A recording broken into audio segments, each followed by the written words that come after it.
அரசு கல்லூரிகளில் தொகுப்பூதியத்தில் பணிபுரியும் கௌரவ விரிவுரையாளர்களை பணி நிரந்தரம் செய்ய வேண்டும் என நாம் தமிழர் கட்சி ஒருங்கிணைப்பாளர் சீமான் அவர்கள் அறிக்கை ஒன்றை வெளியிட்டுள்ளார்.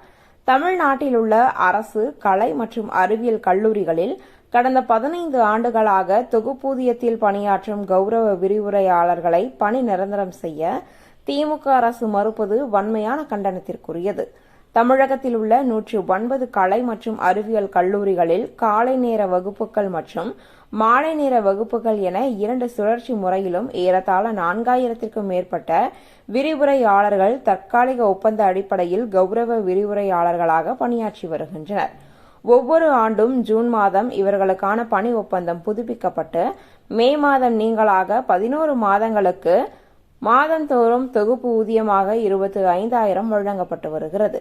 பல்கலைக்கழக மானியக் குழு 50,000 அளவிற்கு கௌரவ விரிவுரையாளர்களுக்கான ஊதியத்தை உயர்த்த கடந்த 10 ஆண்டுகளில் 3 முறை பரிந்துரை செய்தும் சம வேலைக்கு சம ஊதியம் வழங்க வேண்டும் என்று உயர்நீதிமன்றமே உத்தரவிட்ட பிறகும் திமுக அரசு அதனை செய்யவில்லை.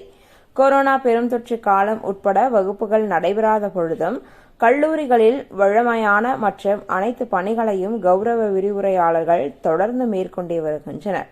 தேசிய தகுதி தேர்வு, மாநில தகுதி தேர்வு இரண்டிலும் சிந்தனை ஒளி கொண்டு செதுக்கி அறிவார்ந்த திறன்மிக்க தலைமுறையை உருவாக்கி தேசத்தின் வருங்காலத்தை தீர்மானிப்பவர்களாக திகழக்கூடிய அரசு கல்லூரி கௌரவ விரிவுரையாளர்களை பணி நிரந்தரம் செய்ய மறுப்பது மிகுந்த வேதனை அளிக்கிறது. அது மட்டுமின்றி திமுக அரசு தற்பொழுது அரசு கல்லூரிகளில் 4000 உதவி பேராசிரியர் பணியிடங்களை நிரப்புவதற்கு தற்பொழுது புதிதாக போட்டித் தேர்வினை அரசு அறிவித்து இத்தனை ஆண்டு காலம் பணியாற்றிய கௌரவ பேராசிரியர்களின் ஈகத்தை துளியும் மதியாது தூக்கி எறிந்துள்ளது.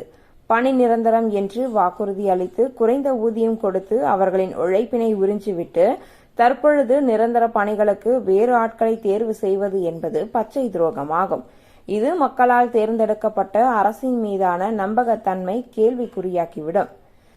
தற்பொழுது தொகுப்பூதியத்தில் பணியாற்றும் பேராசிரியர் பெருமக்களே முனைவர் பட்டம் பெற்றவர்களாக, ஆய்வியல் நிறைஞராக, தேசிய மாநில தகுதி தேர்வுகளில் வென்றவர்களாக, எல்லாவற்றையும் விட ஆசிரியர் பணியில் நீண்டகாலம் அனுபவர் பெற்றவர்களாக உள்ள நிலையில் அவர்களை விட உதவி பேராசிரியர் பணிக்கு தகுதியானவர்கள் யார்?